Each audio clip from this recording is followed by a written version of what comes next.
engagement I'm seeing from you guys, because anybody that has heard me teach knows I like an engaging class. So without further ado, because I want us to maximize our time and if possible, take a few questions at the end, I would just like to get right into it. We're talking beyond passion, the discipline that builds lasting impact for us as leaders in whatever sphere that we find ourselves. So I'm going to start with a quick icebreaker, just a few things. And please, I'd like you to just respond in the comment section. Okay. So the first one is a poll. It's a poll. I'm going to ask a question and give you 4 options, and you tell me which one you're at. Okay, so which best describes you right now? A, I am very passionate and consistent. B, I am passionate but inconsistent. C, I am disciplined but tired. D, I'm still figuring it out. So you can just put the option, whichever one you fall under, just put the option. All right, awesome. We have an A, awesome, passionate and consistent. Okay, we have a C. I'll take the options again. A, very passionate and consistent. B, passionate but inconsistent. C, disciplined but tired. And then D, still working it out.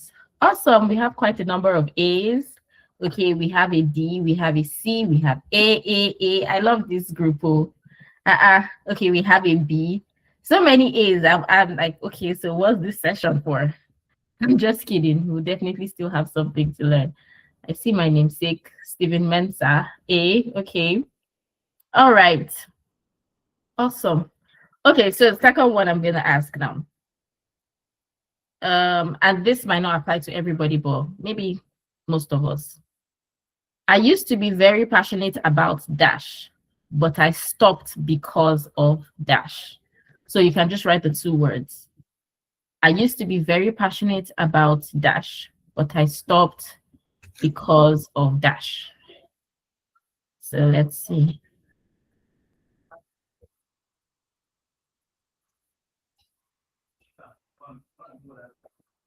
Anybody? I'm taking it that we're typing, right?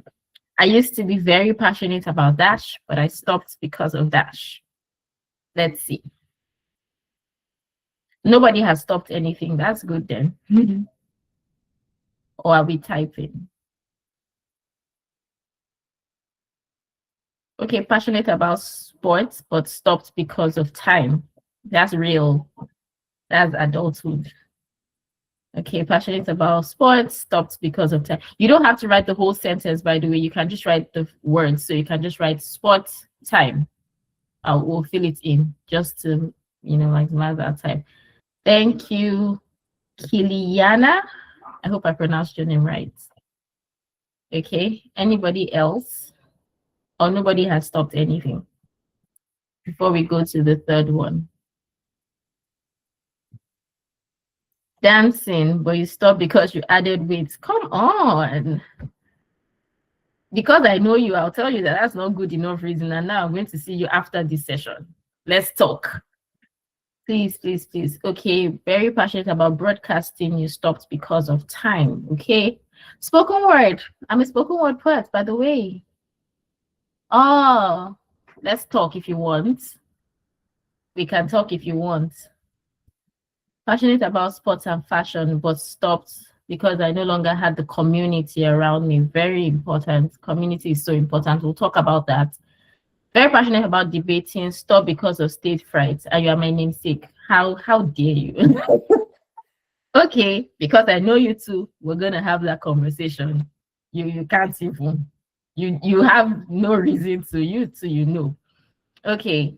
Can we take one more before we move to the last one and then enter our session? Or if there's no last one. Thank you guys for engaging. The person that stopped spoken word because of fear. I mean, we can talk if you're interested. Let's see what we can do about it. Okay, and the last one, which is, is just very straightforward. What emoji would you use to describe your discipline level right now? Discipline level, an emoji. So this Sylvester, is that laughter describing it? Okay. Ruth, are you laughing, crying? And then him, you're like all over the place. You're amazing. Like, and then stop showing off. Okay, Christopher is like, okay. Joy, you're like, okay. Sorry, I have an assistant teacher here. Mama, please. Sorry, guys. My husband and I are both teaching, so these two children might be in and out. So just give me 1 second. Babe, please, I'll need you all. Mama, go and meet Baba. Baba's meeting is a bit now. This is real life. Okay. So I can still see the emojis. Thank you guys so much. I appreciate you. All right.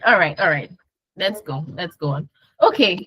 So that was amazing. I hope that beyond the responding also got you to think a bit, things that you stopped, why you stopped them, and all of that. So we're going to go into our topic, which is beyond passion, discipline that builds lasting impact. We have a few things to cover. If you're taking notes, I'll advise you to take notes so that you have something to go back to, right?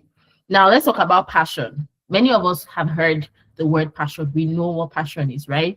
For the sake of definition, let's just say passion is an intense, strong emotion, desire, or enthusiasm for something, right? That makes sense. And feel free to keep engaging in the comments. I'm looking at them as we go on. If you have questions, just keep them aside so we don't miss them. I think we might have some time for questions, but feel free to engage in the chats as we are going on. That'll be helpful for me, right? Passion is strong.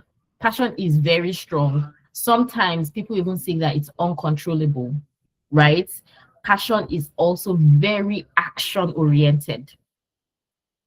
Passion is very action oriented. Many times, passion makes people want to do something. You don't just sit down and you're passionate about something and you're just in one place. When you're passionate about something, it makes you want to act, So passion is very action oriented. It is a very great starter. Passion is a very great starter. I don't want us to come to this session and think that passion is a bad thing. No, it's an amazing thing. It's just not enough, and we'll get there, right? Passion is very action oriented. Have you ever thought of it that way? That once you have passion, you want to start, you want to run, They're like, have you no, I just want to move, right? Now, the other side of it is that passion is often impulsive, aggressive, immediate, and intense. Now, all these 4 things I've said can be good or bad, depending on what you pair them with. So I will take it again, right? Passion is often impulsive, and that's what makes it action-oriented. It wants to act. Aggressive can also be good or bad. Really, aggressive just means that you're taking the step, you're doing something, right? You're initiating, right?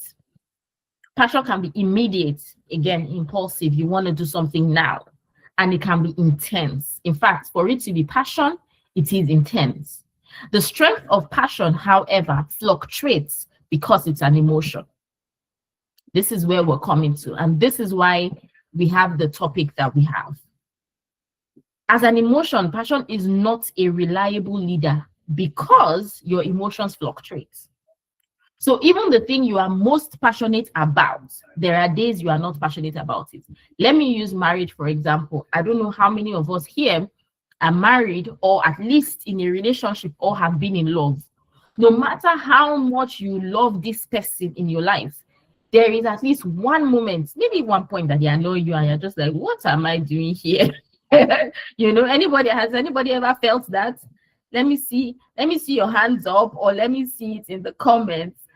It seems like I'll give you class captain in this class, but I thank you guys for engaging. Thank you. No matter how passionate you are about something, because passion is an emotion, right? It fluctuates. And when something fluctuates like that, it is not a good leader. It is not a reliable leader. You can't leave it alone to lead you, because scripture says, unstable in your ways. You'll be unstable. You are high today, down tomorrow. So let's do it today. Let's not do it tomorrow. Let's just do it when we feel like. And that's not how effective leadership should be. right? So it may help you start, but it's not enough to keep you running when it fluctuates to the other side. In 1 Corinthians 9:24, it says all runners run, but only one person receives the prize. Run in a way that you would get the prize. Now, it's a different context in a sense, but the principle I'm trying to apply to us here is that when it talks about running, there's a discipline to running. I used to run up until 400 level in the university. Actually, I used to run 100 to 100 level relay. So I'm a sprinter. Don't try me, And I know as an athlete that running takes discipline. I know all the times, right from secondary school, I was running from like just 3 up until, so that's almost how many years? I know the times you have to go out for practice when you don't feel like. I know the times you are tired, you just finished a race and your coach tells you to go again, and you cannot reduce your speed because you just ran before. You have to give it your all. Yes, see, I have my fellow athletes here. So running takes discipline, and that's why this scripture is applicable. When you are running to get a prize, you are not just running on passion, because the running to get a prize is not just on the day of the competition. You have been training before. You have been training before it. If not, my dear, you will not get any prize. You cannot compare 2 athletes, one that has been consistently training, has a coach, is doing all this discipline things, and another one that just shows up the day of the competition. Even if one is a naturally faster runner, you will tell that the training will make another person better. If you watch football, this is the argument of Messi and Ronaldo. Talent versus, let's not go into that. The argument is that one is more naturally talented, but the other one has put in the work. So the point is, when you run to get the prize, you are putting in discipline. To build lasting impact as leaders that we are in whatever level, we must be able to act in and out of season, in and out of feeling. For the past 28 days, I was doing January 1st to January 28th. I was doing a Bible study on Matthew online. So it was on all my social media pages, right? And I'll just read a chapter and share something about our identity in Christ on that page. And, I got so many feedback of, oh, you're doing so well. How are you, my dear ones? It's not easy, as you can see. I have 2 children. I live in Canada. There's no help. I'm waking up sometimes I'm putting my daughter to sleep. I check awake because I remember I've not edited and posted the video. And scheduled the video for tomorrow. Do I want to do it? No. But will I do it? Yes. And that's why passion is not enough. To build lasting impact, we must be able to act in and out of season. And that's what we're talking about today. And this is where discipline, structure, and system comes in. Discipline, structure, and system. You ride on the start energy of passion, and then you go beyond it with discipline and structure. Because passion without discipline is noisy and often fleeting. Passion without discipline is noisy and often fleeting, right? So now we've talked about passion, right? Before we move on to discipline and system, let me hear you. Okay, what was something that hit you about passion, something you knew before, but you were reminded about, something you hadn't heard put in that way about passion? Let me hear you in the comments, and then we will move to discipline and structure, and then we'll talk about how to apply this practically. Because I'm a very practical person. I don't like people to just give me theory. I want you to bring it down to how I can apply it. So we're going to go into that. But let me hear from you. If you can just type it quickly, something we've said about passion so far that kind of resonated with you or made you feel like, okay, whatever. Someone, Ian will say, discipline, structure, system, yes. Passion without discipline is noisy, absolutely. It's noisy, is often also inconsistent. Because like we said, you show up when you want to, you let it go when you don't. Yes, passion is very action oriented. That's one thing that also hit me when I was preparing for this session. Like when it came to, I'm like, that's very true. You know, understanding this concept individually will help us to be able to apply the good, you know, because we can just sit here and feel like, oh, passion is not is a completely bad thing, especially for those of us that are young. You know, there is a way it makes it like, oh, young people are so, people just walk. There is a good side to it, and we can apply it. So yes, passion is very action oriented. Anybody else want to say something about passion that they picked up from what we've said so far, and then we will move to discipline and system.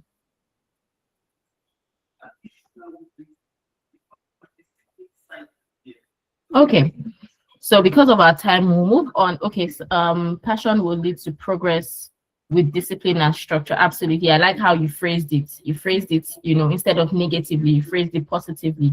So instead of what it will not do, you're telling us what it will do. Okay, I can see that you have a question. I will take questions just to allow our flow. Once I finish my session, I'll take questions. So if you can write it somewhere so you don't forget it, I would appreciate that. Now let's move to discipline. Discipline is the consistent application of focused effort over time. Consistent application of focused effort over time. A few things. Number one, consistency. That is one thing that passion may not always give you. So this is why we're adding discipline to passion. Discipline is consistent application. So we're talking about consistency, application of focused efforts. So this is not just, oh, I'm passionate, let me just do. No, this is focused. So your effort is focused. You have trained your efforts to apply it properly. It's consistent focus, absolutely. And then over time. So what makes it discipline? If I go to the gym today and that's it, and then I tell you, I'm so disciplined. Do you know me? Hey, queen of discipline. Don't try me. Say, hey, what? I went to the gym now. I went to the gym once last year. The whole of last, where was queen of discipline? Try me not. Don't you look at me like, what's going on here? You know, what's wrong with this one? The point is, discipline is shown over time. Over time, right? Consistent application of focused efforts over time. So discipline takes time. Okay? Patience is required. Discipline talks about consistency over intensity. So it's not that intensity is not good, but sometimes consistency is better. Many times, actually. I'll give an example. So this winter has been crazy in Canada. This is my third winter here, and it has shown me something. It's snowing a lot. I will show you my window, but that's not the point.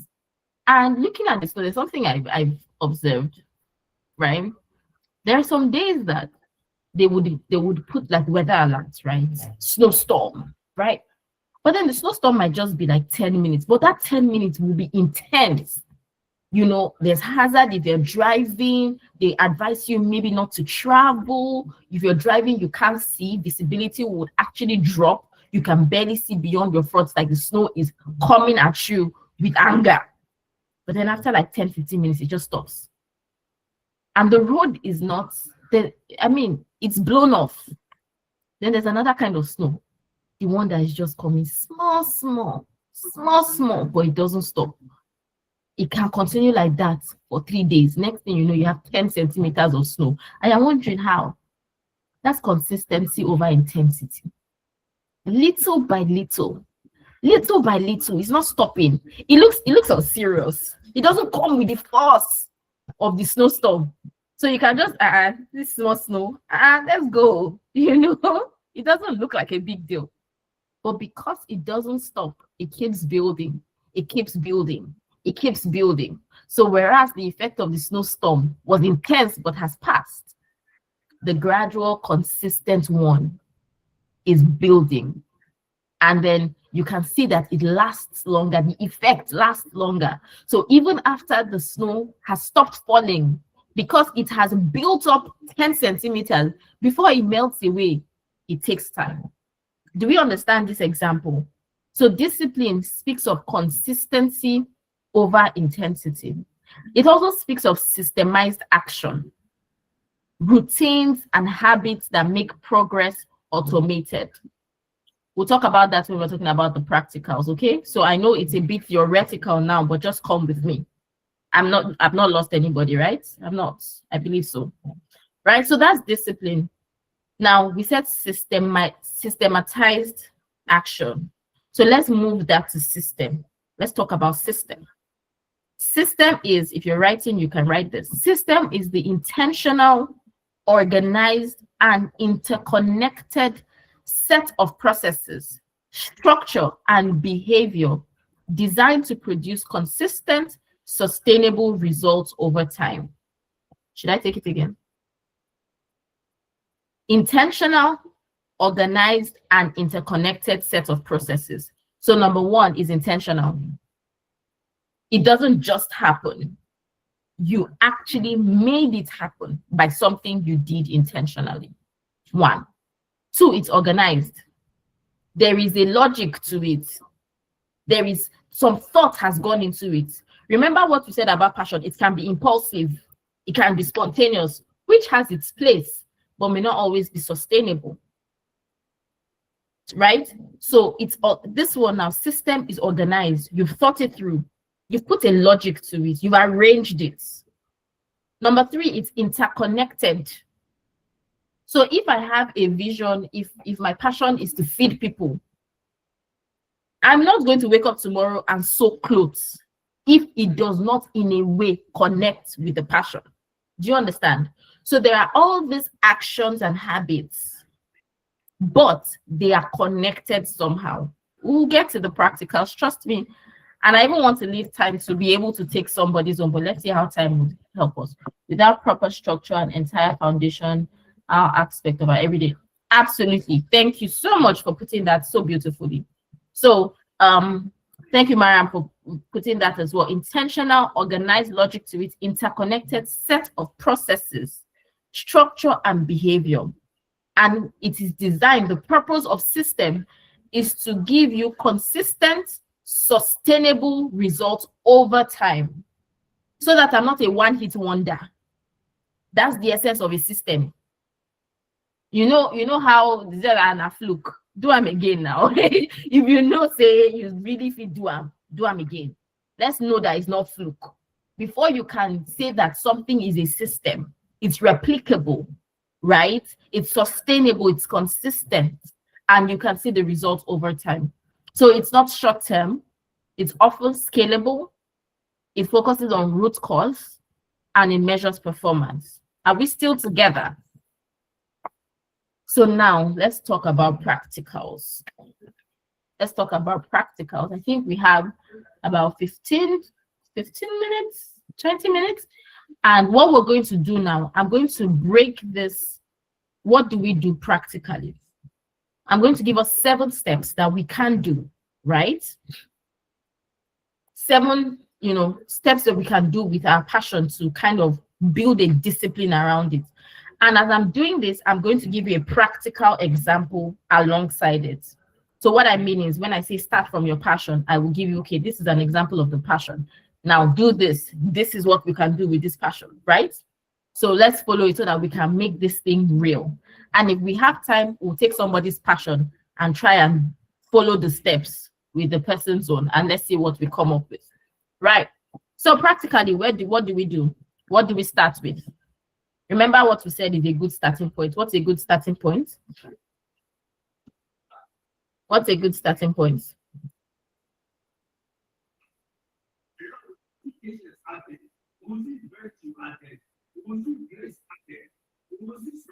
A great starting point. We talked about this already. Passion, right? Right? Let's start with passion. 1 second. I'm just trying to look through my notes. Okay. So yes, a great starting point. I like how you guys are celebrating. You don't want to type things, but you are celebrating it. So we're still together. So now let's start. Point number 1, start with your passion. Start with your passion. What is your passion?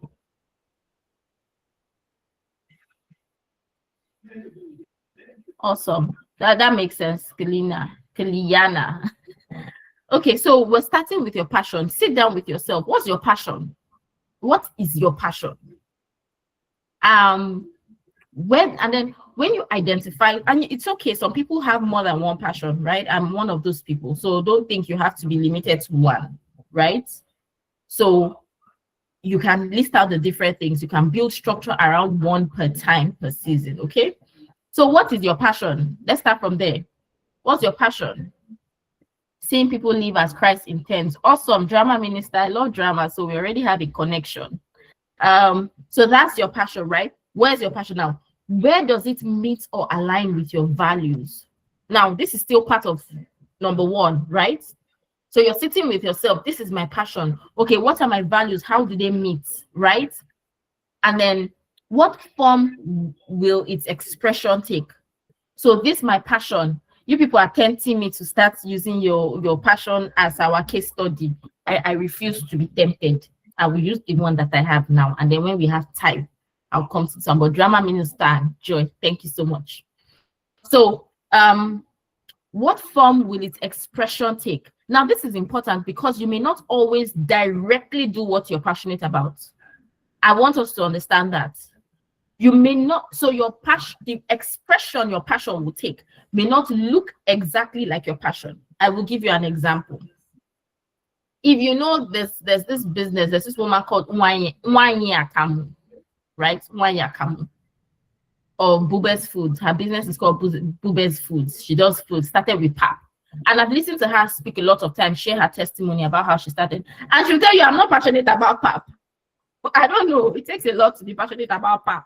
I'm not passionate about pap, but I'm passionate about helping mothers who want to feed their children well to do so. And I'm passionate about making money. So her passion to feed and make money, that is her passion. The expression of the passion is producing pap.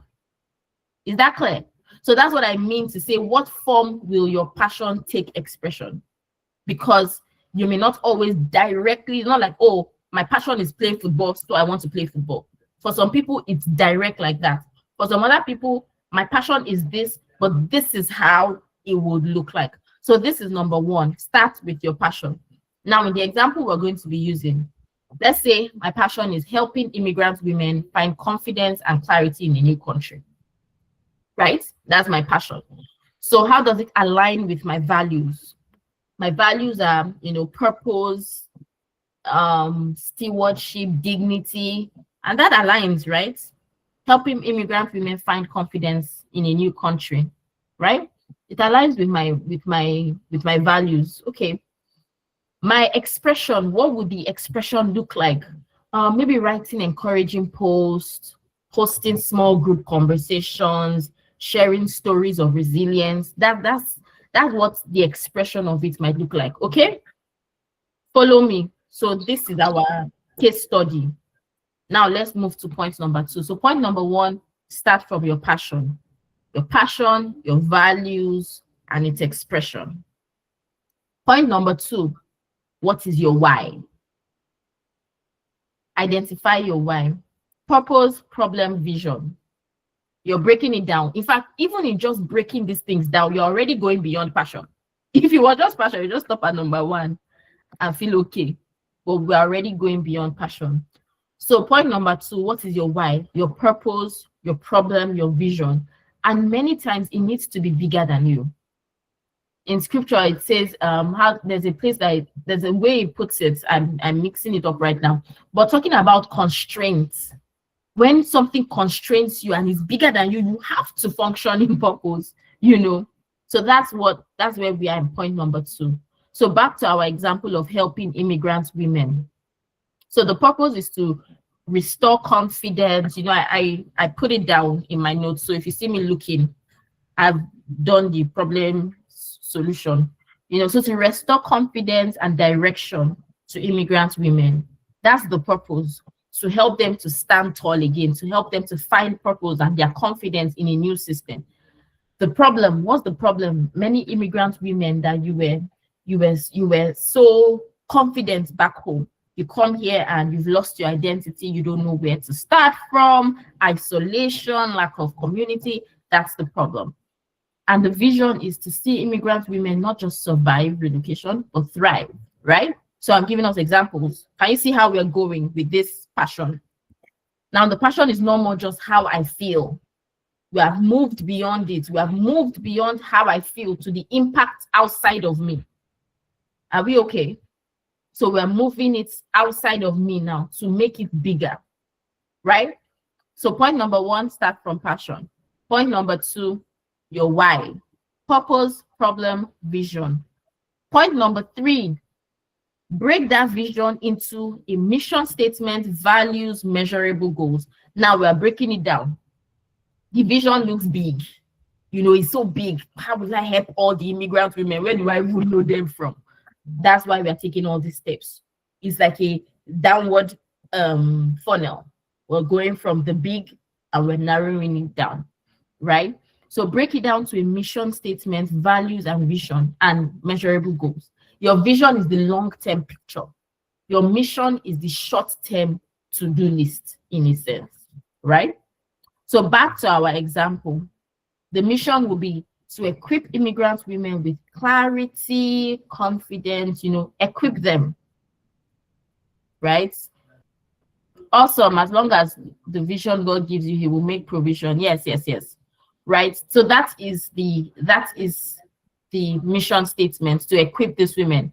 And our values, authenticity, faithfulness, confidence, growth.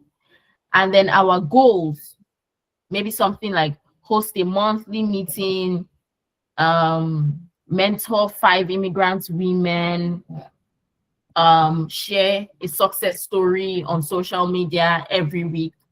Something you can measure that you can say, okay, I've done it. So it should be smart,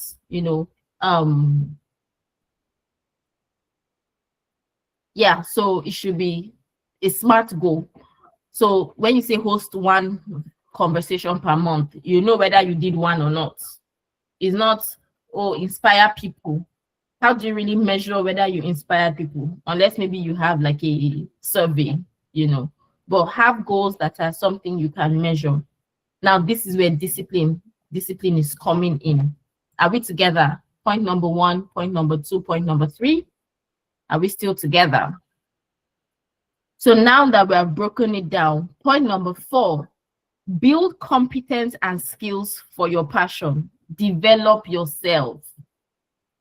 And I feel like sometimes that's where a lot of us Christians, we sit down. We feel like God has given us these gifts, and then you do nothing with it. And that is where many times we miss it. If you read about Bezalel in the Bible, I loved when I saw that scripture, especially as a creative myself, it really hit me and it stayed with me. It was written about Bezalel in the Old Testament. It was said that Bezalel was filled with the Holy Spirit and skilled at his work. Filled and skilled. That's where God is calling us to. The gift is there, but we have to develop it. I'm a natural born actress. I know that one anyway. I dey act. If there's something I'm confident about, I know that I can act. Right from as a child till now. Put me anywhere, they act. But it didn't stop me from taking multiple classes in acting. Am I acting in film? Okay, I've done it. I have produced a short film which I acted in. I've done multiple stage plays. Drama minister. I've done multiple stage plays which I wrote and directed and all of that. I've done all of that.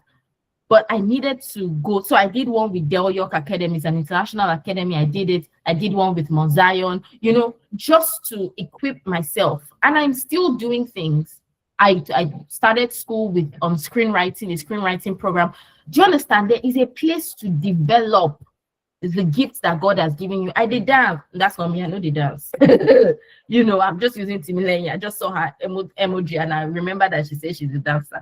You did dance. Okay. Do you want? Is it something? Remember, it's not all your passions you have to. If you're picking this passion, how can I develop it? I saw a program that there's something that Gaze Baba has been doing for creatives. I saw one, I don't think it's his event, but he's part of the people on it, that they are working Christian music ministers on writing, you know, things like that. Develop yourself, build your competence and skills around your passion. If not, you just be doing passion don't make sense, you know. So again, back to our example. What are some skills that this my passion needs? Number one, communication skills, storytelling, facilitation skills, listening skills, leadership skills, mentorship skills, content creation, if I want to have an online version of it, you know, cultural intelligence and empathy. These are just some skills that I need for this my passion. You know, now it's now looking like work. Are you with me? It's no more looking like passion. It's now looking like work. But that's the point, right? So now some things I can do: take a course on facilitating conversations, take a course on communication, take a short course on, you know, content creation, writing, all of these things. Start practicing my writing, write consistently, you know, learn how to host conversations, watch people that are good interviewers. And part of what I do is I'm an event host, I'm a panel host, I'm a speaker. And I've listened to some amazing speakers and I'm like, yeah, it's so good. Or people that when they host somebody else. Recently, Pastor Mildred just started this matriarch moment on her YouTube channel, and she hosted Bishop Funke Felix Adejumo, right? And one thing that really hits me about how Pastor M was moderating the conversation. Pastor M is, in some sense, an authority in relationship and marriage in Nigeria. But she understood her assignment that at this point, I'm not here as Pastor M. I am hosting a matriarch. So even when you want to add lessons, you could see her just facilitating, asking questions. And for me, as you know, a facilitator, I took that feedback, I took that lesson. So yes, I was enjoying the session, I was learning from it in terms of content, but I was also learning in terms of skills as a facilitator, as a conversation facilitator. Do you understand? As a speaker, I've listened to, is it Trevor Noah, who is a comedian, but there was this White House correspondent speech he gave. I think that's the first time I was really listening to him, 1 hour, 30 minutes or more. And I sat down and listened to how he held the conversation, the blend of humor and truth and all of that. What are you doing to hone your skills? And I don't want to hear that, oh, I can't afford it. YouTube University has everything. You can start from there and go on, okay? So point number 4, build your competence, build your skills. Point number 5, build structure and habits around what you have so far.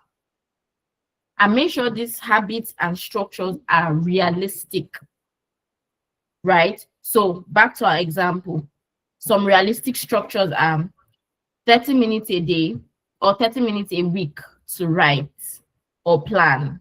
So I can say 30 minutes a week for writing, 30 minutes a week for planning, 1 scheduled monthly session on the calendar. Okay, so that 30 minutes is going to use to plan it. You see, I'm breaking it down to what I'm going to do. If possible, I pick a day every week. So Wednesday, 2 p.m. every week. Put it on my calendar, put a reminder on my phone. This is for planning. Then Friday, 6 p.m. every week. That is for writing. You know, so now you're building a structure. So every week you have a reminder that goes off telling you it's time to do this. So the habit, same time, same day, every week, right? You're preparing ahead. So next week post is prepared this week on Friday, 6 p.m. I'm writing the post that is going to go out next week, Friday, 6 p.m. Do you understand? And you're reviewing it, right? Point number 6, where necessary, build a team. For those that have worked with me, oh, I love working with teams. It makes life easier. It makes life so much easier. Currently, we're working on something and I have a team and I just appreciate them because they are helping my life, to be honest. Build a team of people that believe in your passion. A team of people that either believe in your passion, believe in you, or preferably believe in both. build a team where necessary. So back to our example, some of the people I need in this team for this my passion, maybe a co-host, maybe a facilitator, a social media handler, maybe someone that can manage the event planner, you know, someone that can manage whatever it is, someone that is a project manager, have that team. The team doesn't have to be big. It doesn't have to be a team of 50 people. No, a solid team of 2 will do you so much good. You see, when Moses' hand was up and the battle was dependent on his hand being up, he had just a team of 2, Aaron and her, holding both hands. And with that, the Israelites won. So it's not about a big team. It's about an effective team that gets your vision, an effective team that is aligned with your vision. And finally, point number 7, create a system for accountability and feedback. Oh my God. You see accountability, that's my name. I love that accountability because it helps you. It helps you to show up. It helps you to show up. It helps you with consistency and improvements, right? So have either a mentor. If you don't have a mentor here, it's something you should start looking about. And mentorship can be 3-dimensional. There's mentorship vertically. There's peer-to-peer mentorship. That's something we don't often realize. There's peer-to-peer mentorship, and then there's downward mentorship. And all of them can help you be accountable. This 28 days thing I was doing, I have a mentorship circle. Some of them and some of my mentees are here. And part of what kept me accountable to show up every day for 28 days was the fact that I had told my mentees that I would show up every day for 28 days. And I was accountable to them. And I had one of them that should check on me regularly. You're doing well, Mrs. Steven. Well done. You know, I would see their comments on social media. They would take this of this. It helps to keep me accountable. My mentor, from time to time, he would also, you know, like the post online. We teach at premarital school in my mentor's ministry. And he was saying that he's been seeing what I'm doing. That's really good. That let him just tell me, oh, I should better not say rubbish because he's always liking the post. Sometimes he will like it before he listens. When you know that you have do you understand? Accountability. It helps you to show up. It helps you to show up. It helps you to maintain that consistency. And then feedback. People that can give you honest feedback. How was it? How did I do? How is there something to improve on? Is there something I can work on? You know, not a generation where nobody can talk to you. Anybody that wants to correct you, say they are judging you. Please calm down. Not everything is judgment. Some things they want to help you to be better. So have a system as well for accountability. Thank you so much, Mariam, for putting that summary there. So these are the 4 steps. I feel like, so again, back to our example of immigrant women. Get a mentor who checks in quarterly. What's going on? Have you done this? A peer, somebody that is doing something similar for mutual accountability. One of the things we do in my mentorship circle is accountability partner each quarter. Somebody that checks in, and that's peer-to-peer mentorship. You know, this is what I said I would do. Somebody that checks in, and then have clear timelines and reviews, you know, for feedback and consistency. So these are 4 steps I think has helped us to bring this idea practically. Last words, remember, lasting impact happens when passion leads to and allows for process. When passion allows for process, it brings about lasting impact. Galatians 6:9 says, do not grow weary in doing good. At the proper time, you will reap a harvest if you do not give up. You know, and applying that principle to our topic today, let's not give up. It is this discipline and the structures that we're talking about that will help us, that even when we grow weary, we still show up. And then remember that even passion often requires stirring and rekindling. The more you show up, even on days you're not passionate, the more you will get the results that will fuel your passion. So it's kind of like a circle. You are passionate, you start, you build a structure. The structure helps you continue on days you are not passionate. Because of that structure, you get results. That result will make you happy and excited and ignite your passion, and you go again. So it's a circle that is a structure you have put in place. And with these few words of mine, I believe that we have come to the end of this session. I do not know if we have the time to still take somebody's own, for example, but I would hand over to, or I'll let the organizers guide me to say, okay, should we take the questions now?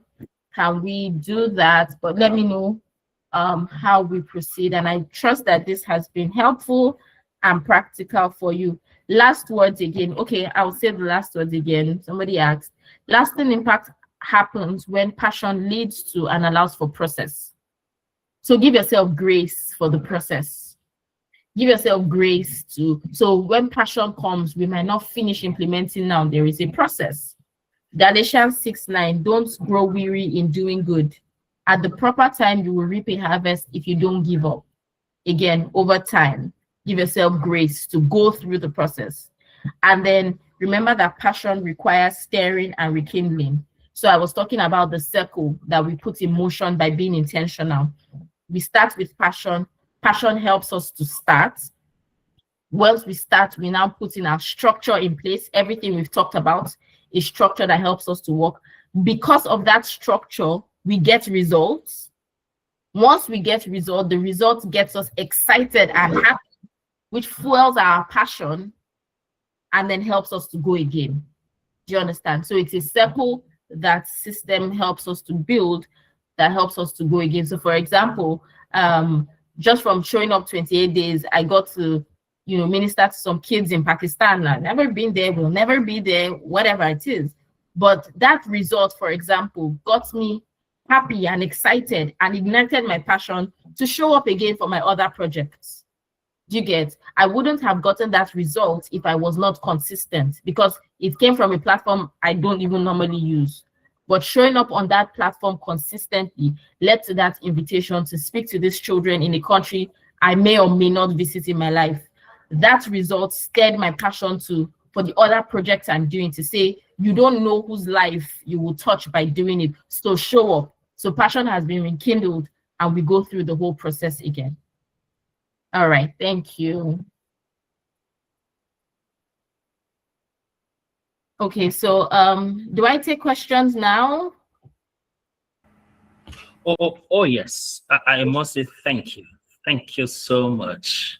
My Thank you. dear sister, thank you. I appreciate the time tonight, and thank you for ministering to us. Yeah, I think we can give room for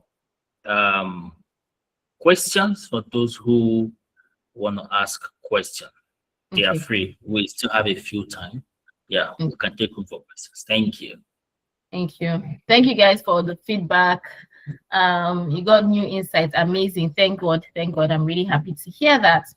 Okay, so Praise has a question. I think was it Israel, if I'm not mistaken, that also had a question. Please, you can type your question. If you want to unmute, you can also unmute and ask your question.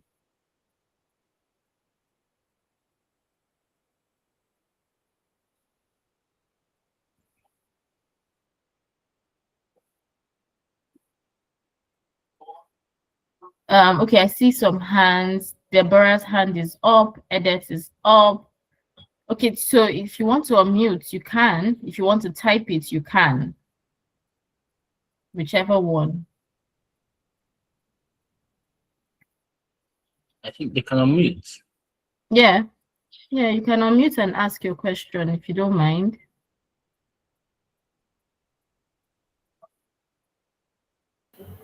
All right. Good evening, all. Thank you so very much, Christiana, for that wonderful session. It has been quite educative and impactful. Now, my question is, how does one really balance passion based on, different things that they like?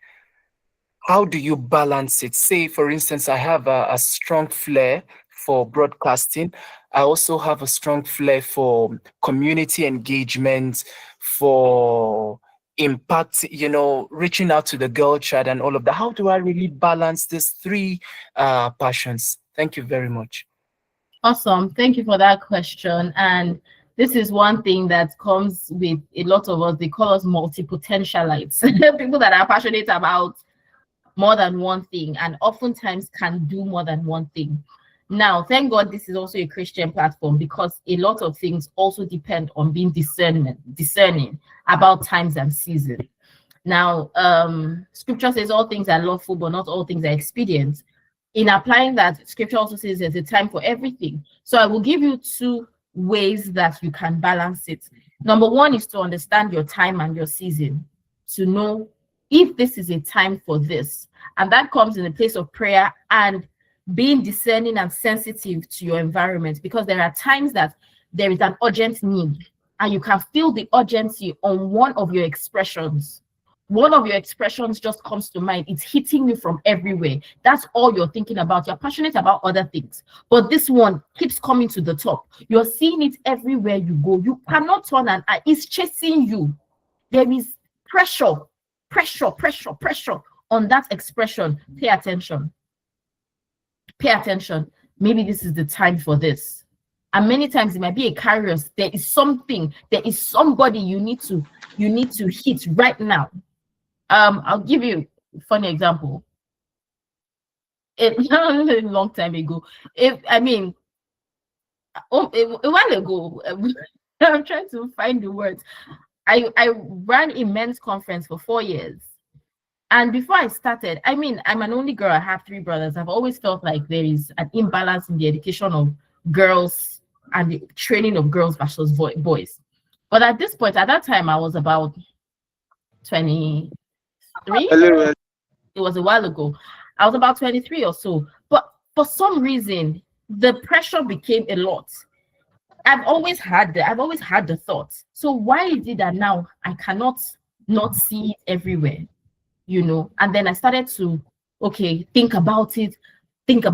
I spoke to a friend's father. What can I do about it? We fleshed out, and that's how Real Men Talk Conference started and happened for 4 years. I hosted men way older than me at the time, men from their early 20s to early 40s, hundreds of them.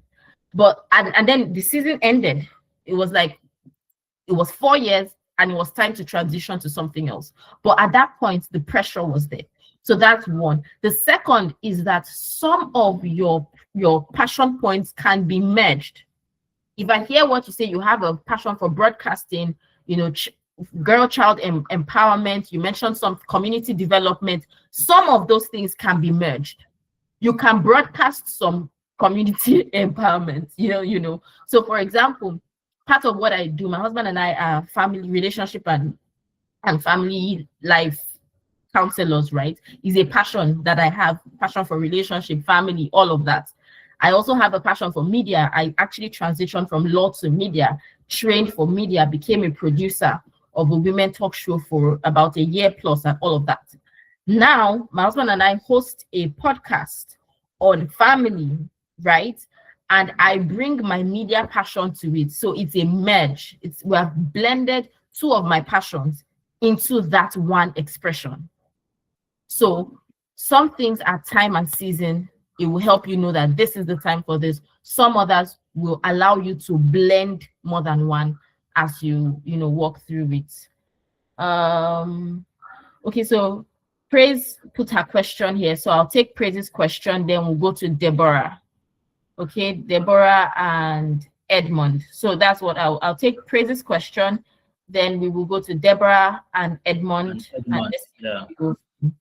There, sorry, I just turned off the comments and I'm trying to go back there. Just give me a second. For the life of me, I cannot find it. But I know that her question was about mentorship. I read it. Can somebody please type something in the chat? It will pop up for me. Oh yeah, I found it. Thank you guys. Don't worry. Okay, so I know that having a mentor is important, but I don't know how. Can you state ways I can get or find a mentor? Knowing that mentorship is important is the first deal. Start to pray about it. Start to pray about it. Sometimes what spoils us about this mentorship is that true, many of our generation, we're not looking for mentors. We are looking to be associated with popular people. So you have somebody in your church that is a good Christian. that is worth emulating. But I mean, they don't even have Instagram, talk more 100 followers. Do you understand? So sometimes that is the problem. Oh. Your mentor is not mentoring enough for you because nobody knows them. That's why you hear things like, oh, you outgrew your mentor. You outgrew them, or you just got more followers. And I'm not saying this is your case particularly. I'm just saying that number one, start by prayer. I need a mentor. Number two, prayerfully start to look around you. Start to look around you. What do you need mentorship for? What kind of thing do you need? Is it family life? Is it general life? Is it career? Or is it a holistic mentor? You know, and then as you're looking around you, I believe the Spirit of God will connect you to somebody, put you in that person's heart and put that person in you. God is more intentional about your life than you are. So he starts to put you in places with the same people. You know, some of my mentors here, they were working with teenagers. I was working with teenagers, and then they just caught me, and some of my mentees here just grabbed me and said I should mentor them. I say, it's not all of us that are mentoring teenagers. Leave me alone. But God will put you in their heart and put them in your heart. The same thing with me when I started with young people. There was one big sister that was there. She was also working with the young people, and I just loved what I mean. And I went to meet her and said, you know, can we take this relationship more intentional? So pray about it and start to look around, right? And start to look around. I'm seeing more questions, but I want to follow the order that we went. Can you have many mentors depending on what you see them good at? So you can have many mentors. Like you can have a mentor at work, you can have a mentor for this, you can have, but I would advise, this is not my word is law, but I would advise that you have somebody that in a sense is holistic, in terms of somebody that knows more about more areas of your life, preferably a Christian. Because, for example, your mentor career-wise may not be a Christian. Do we know? But you should now have somebody that kind of, or we might call it a discipler, however we want to put it, that kind of generally. Now, they may not, I'm a lawyer, I have some of my mentees here that are in finance or investment or teaching. I may not be able to give them direct finance counsel, but I can give them general principles in the workplace and then direct them on where to get specifics. So while you might have specifics, I believe that it's beneficial to have somebody that kind of looks out for the general person that is you. Okay, Deborah, please, can we take your question? Okay, you wrote it in the chat. Let me are those two questions? Okay. Let me see. Thank you so much. Yes, my question is, often we hear follow your passion, but what should we do when that passion doesn't immediately align with a clear purpose or a practical career path? Okay, so that's where wisdom comes in, right? So follow your passion. That's why I told you that your expression of passion may not. So the Akamo example I gave you at the beginning, she was passionate about helping mothers. She was passionate about money, ended up making pap.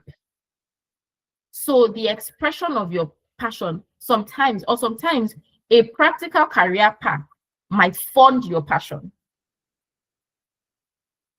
Sometimes you are working that job you don't necessarily enjoy, you don't hate it, but you don't necessarily, you're not passionate about going to punch numbers, but you can earn and be financially, and be a responsible financial steward in that job that now allows you to fund.